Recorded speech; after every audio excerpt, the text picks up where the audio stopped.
ये 18 नहीं तो तेरी दुकान 2 मिनट में हटा दूंगा। जो तेरी जाति चमार है ना, चमार लिख।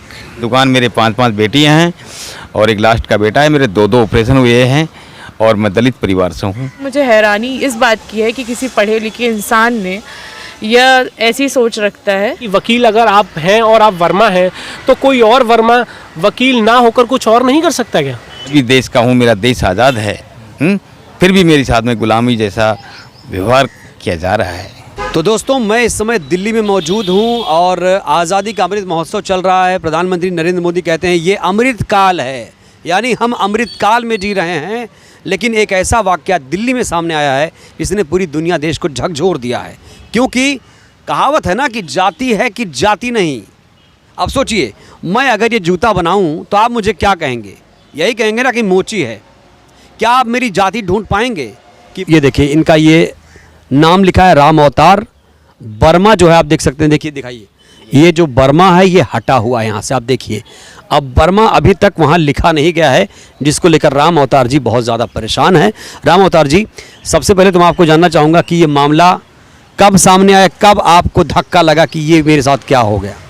देखो जी, ये मामला 2-3 महीने से चल रहा है, ठीक है। पहली बार जब आए तो ये सामने हिंदुस्तान अपार्टमेंट में रहते हैं GL वर्मा जी। तो क्या है कि वो मेरे पास में आया कि भाई ये क्या कर रखा है तेने? मुझको सर जी मैं तो आगे वर्मा लगाता हूँ। भाई मैं तो वर्मा लगाता हूँ, वर्मा है साहब और क्या? बोले नहीं, इसको हटा। जो तेरी जाति है ना चमार, वो चमार लिख, वर्मा हम हैं। मगर सर जी मेरा तो आधार कार्ड में भी वर्मा ही है। बोले नहीं, ये नहीं दिखाया मैंने उनको। तो मैं तो बता नहीं, बोलो ये 18 नहीं तो तेरी दुकान 2 मिनट में हटा दूंगा। जो तेरी जाति चमार है ना, चमार लिख, वर्मा हम है। तो मैं साहब मजबूर होकर के अखबार, वो खड़ा रहा बंदा GL वर्मा यहीं खड़ा रहा और उनके सामने मैं अखबार चूंठा दिया, कागज चूंठा दिया मैंने दोनों पे। तब जाके वो चला गया। फिर उसके बाद में फिर जय मान लो कि 15 दिन बाद या 20 दिन बाद जब भी बारिश हुई थोड़ी बहुत, उसमें ये नीचे वाला उतर गया। मेरे ध्यान भी नहीं रहा था, नहीं तो मुझे ध्यान आता तो मैं चिपका देता। क्यों? मेरी रोजी रोटी जा रही थी भाई। उसने दुकान हटाने की धमकी दी है ना, तो मेरी साहब यहाँ देखो सरकारी पटरी पे बैठा हूँ मैं। तो क्या इतना पावरफुल है कि वो आपके वर्मा का सरनेम हटवा देगा? जी सर, जैसे मान लो कि वो फ्लैटे में रहता है, हम दलित परिवार से गरीब लोग हैं, कुछ भी कर सकता है साहब। तो मैं ही डर की वजह से मैं साहब इस पे चिपका रखा था और वो पानी से फिर दोबारा उतर गया। वो 15 दिन में उतरा या 20 दिन में उतरा, फिर उसकी नज़र इसी पे थी साहब। क्यों? इसमें सामने रहता है, वो इधर कर गुजरता है। पहली बार उससे सामना कब हुआ आपका? पहली बार सामने सर जैसे मान ले 2-2.5-3 महीने लगा लो आप, जैसे मान लो। तो उसने जब ये देखा तो मैं वर्मा लगा रखा था। भाई मैं तो जो मेरा टाइटल है वर्मा, तो वर्मा ही लगाता हूँ और वर्मा ही लगा हूँ मैं।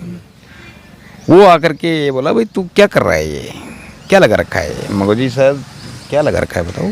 बोले ये जो वर्मा है ना, ये हटा तेरा है, ठीक है ना। और जो तेरी जाति है ना चमार, वो लगा, वरना तेरी 2 मिनट में लगेगी, तेरी सब दुकान हटवा दूँगा यहाँ से। मगर सर जी नहीं, मैं जब आपने ये सुना तो आपको कैसा लगा? मेरे को बहुत ठकेस पूछी मेरे दिल को, लेकिन अब क्या करूं, मजबूर हूं। एक तरफ रोजी रोटी का उठाने की धमकी दी है और दूसरी तरफ साहब जो जाति का, जबकि आज तो देश आज़ाद है और ये चीज़ें सब मिट चुकी हैं। भाई पहले थी लेकिन अब तो है ही नहीं, लेकिन उसके बावजूद भी ऐसा हो रहा है मेरे साथ। इसका नाम GL वर्मा है? हाँ, इनका नाम है GL वर्मा। ये हिंदुस्तान अपार्टमेंट में रहते हैं। ये वकील है? हाँ जी, वकील हैं ये। इनका GL वर्मा जी का इसी में ऑफिस है। सवाल है, इंसाफ यही है ना कि यहाँ वर्मा जो लिखा था वो बहु रहे। हाँ देखो, मैं वर्मा ही लगाता हूँ और लिखने के बाद भी आपकी जो अपना स्टेटस है वो बरकरार रहे, आपकी दुकान भी सही से चले। हाँ जी, मेरी दुकान, मेरे 5 बेटियाँ हैं और एक लास्ट का बेटा है। मेरे 2 ऑपरेशन हुए हैं और मैं दलित परिवार से हूँ और मुझे इंसाफ न्याय चाहिए सर। कि मेरे जब आप थाने गए तो पहली बार पुलिस ने क्या केस दर्ज किया, क्या कहा पुलिस ने? नहीं, पुलिस ने मतलब जय मान ले कि मेरे से जो लिखवाया, साइन वगैरह भी करवाए। उसके बाद में भी फिर मैं जैसे मान ले DCP साहब को एक लेटर दे के आया, क्योंकि ये 20 दिन की कहानी हो गई ना। फिर होली आ गई। अब कल मेरे पास में DCP साहब जी का फ़ोन आया था, तो मैं आज जाऊँगा, शाम तक जाऊँगा। देखो DCP साहब से मिलते हैं, वो क्या करते हैं। इतने सारे लोगों ने आपकी खबर दिखाई, हम लोग लगातार प्रयास भी कर रहे हैं, कुछ उसका फ़ायदा मिला? देखो फ़ायदा ये है कि हर आदमी, जैसे मेरा वीडियो वायरल हुआ तो लोग देखो गलती तो गलती है साहब, देखो मेरे साथ अन्याय हो रहा है सर। कैसे? भाई जैसे मान लो कि मैं वर्मा लगाओ मेरी मर्जी है, क्यों, लेकिन जीएल वर्मा ने मेरी ज़िंदगी में दखल अंदाज़ा किया है और उन्होंने मतलब मेरी जाति के शब्दों में यूज किया है और मुझे दुकान उठाने की धमकी दी है सर। जैसे कि आपसे जब मैंने पूछा तो आपने ये लाइसेंस, ड्राइविंग लाइसेंस है ना? नहीं, दुकान का लाइसेंस। दुकान का लाइसेंस है ये, दुकान का लाइसेंस आपने उसे नहीं दिखाया कि देखो भाई इसमें तो सब कुछ लिखा है? हाँ जी, मैंने जैसे कई मीडिया वाले आए तो मैंने दिखाया कि साहब मैं देखो मेरी आईडी की प्रूफ से मैं वो आगे वर्मा लगा रखा है, भाई वर्मा मेरा है, इसमें मेरी 5 बेटी हैं वो भी वर्मा ही लगाती हैं, बोलो। और तो वर्मा क्या ये जो प्रोफेशन है, ये पेशा है, वो नहीं कर सकते? क्या कहता है वो? अब देखो जी, अब वो तो ये कहता है कि वर्मा हम हैं, वर्मा तू नहीं है, मिटा इसको, तेरी जाति जो चमार है ना वो मतलब वर्मा वकील बनेगा, जज कलेक्टर बनेगा, वो जो कुछ भी है साहब, वो जीएल वर्मा है साहब, आगे वर्मा लगाता है वो। अब उसको पता नहीं किस तरह से क्या एलर्जी है जो मैं वर्मा लगा रखा हूँ आगे, तो ये कहानी है सर, बताओ। तो मैं अब जैसे मान ले जल्द से जल्द मैं दिल्ली पुलिस से निवेदन करूँगा कि मुझे इंसाफ दिलाएं और ये मुकदमा दर्ज करने की कृपया करें। मतलब अभी तक मुकदमा अभी दर्ज नहीं हुआ है? नहीं हुआ अभी। इसके खिलाफ कोई कार्रवाई? कोई हिदायत ही पुलिस ने आके दे दी हो भाई ये क्या कर रहे हो, किसी ने हस्तक्षेप किया? नहीं, ऐसा कुछ नहीं। पुलिस आई थी, मेरा बयान लेके गई थी, बाकी मुकदमा दर्ज नहीं हुआ सर अभी तक। अभी दर्ज नहीं हुआ है इतने बड़े मामले पर भी? एट्रोसिटी एक्ट है तो जी, अब जो भी है, जय मान ले कि अब आज मैं जाऊंगा डीसीपी साहब के पास में, लेकिन मैं मुकदमा दर्ज कराऊंगा क्योंकि ये मेरी इज्जत का सवाल है सर। तो क्या आप मुकदमा लड़ पाएंगे इतने बड़े आदमी के साथ? सर मुकदमा मैं लड़ूंगा इसके साथ मुकदमा, क्योंकि ये जय मान ले कि दलित परिवारों को, कोई भी गरीब आदमी हो, इसके विचारों का आपको क्या लगता है कि ये व्यक्ति कैसा है? मैं भी देश का हूँ, मेरा देश आज़ाद है, फिर भी मेरे साथ में गुलामी जैसा व्यवहार किया जा रहा है। हैं कि ये जो इनका आधार कार्ड है आप पढ़ सकते हैं, देख सकते हैं, और इसमें वर्मा ही लगा है। मैं पढ़ के दिखाता हूँ आपको। राम अवतार वर्मा, 1984 जन्मतिथि है, मेल, मेरा आधार मेरी पहचान। तो राम अवतार वर्मा जी के साथ जो कुछ हुआ है वो बहुत गलत हुआ है। और आप किस प्रदेश से हैं वैसे? दिल्ली में? राजस्थान से रहने वाला हूँ। राजस्थान में कहाँ से? जिला जयपुर। जयपुर से हैं? जयपुर जिला है मेरा, तहसील मेरी पावटा है और ग्राम पंचायत भांकरी, वीर तेजाजी नगर हूँ। कब दिल्ली आए आप? दिल्ली में यहाँ 1998 में आया था, लेकिन मैं बीच में चला गया था। ये दुकान कब से है? दुकान 1998 में लगाया था मैं, लेकिन मैं बीच में चला गया था, छोड़ गया था यहाँ से जब। फिर उसके बाद में फिर कई मेरे रिश्तेदारों को बैठा गया, वो भी छोड़ के चले गए। कोरोना फरोना लग गया, मेरे 2 ऑपरेशन हो गए। अब जाकर के मैं मेरी जय मान ले दुकान को संभाला और जय मान ले का मैं मेरे बच्चों को पाल पोषण कर रहा हूँ साहब यहाँ से।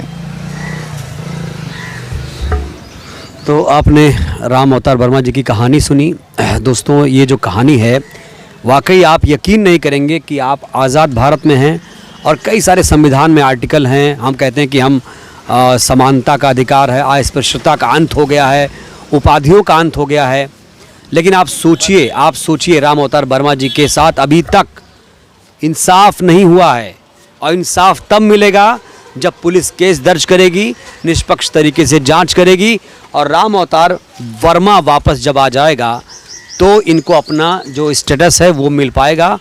और मैं चाहता हूं कि दिल्ली पुलिस इसमें सख्त से सख्त कार्रवाई करे, जिससे आने वाले दिनों में कोई ऐसा जीएल वर्मा जैसे लोग पैदा ना हो, जो जातिवाद जिनके अंदर कूट के भरा हुआ है।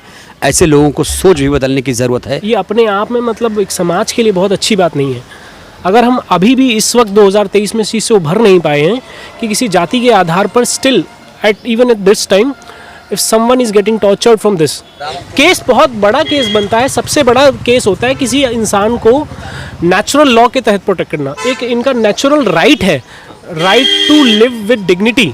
वकील अगर आप हैं और आप वर्मा हैं तो कोई और वर्मा वकील ना होकर कुछ और नहीं कर सकता क्या? What is this? मतलब मैं इस चीज़ को नहीं समझ पा रहा हूँ। पहला वाकया नहीं है, सबसे पहली बात, ऐसे बहुत से वाकया होते हैं, लेकिन मुझे हैरानी इस बात की है कि किसी पढ़े लिखे इंसान ने यह ऐसी सोच रखता है। और सबसे पहली बात, कोई भी प्रोफेशन छोटा या बड़ा नहीं होता, जिसकी आय का साधन जैसा है वो वैसा ही कर पाएगा। तो ये करना तो उस व्यक्ति की सोच बताता है। ऐसी चीज़ें हमारे भारत में कम से कम नहीं होनी चाहिए। इस खबर को लेकर आपकी क्या राय है, हमें भी आपकी राय का, आपकी प्रतिक्रिया का बेसब्री से इंतज़ार रहेगा। शुक्रिया, जय हिंद।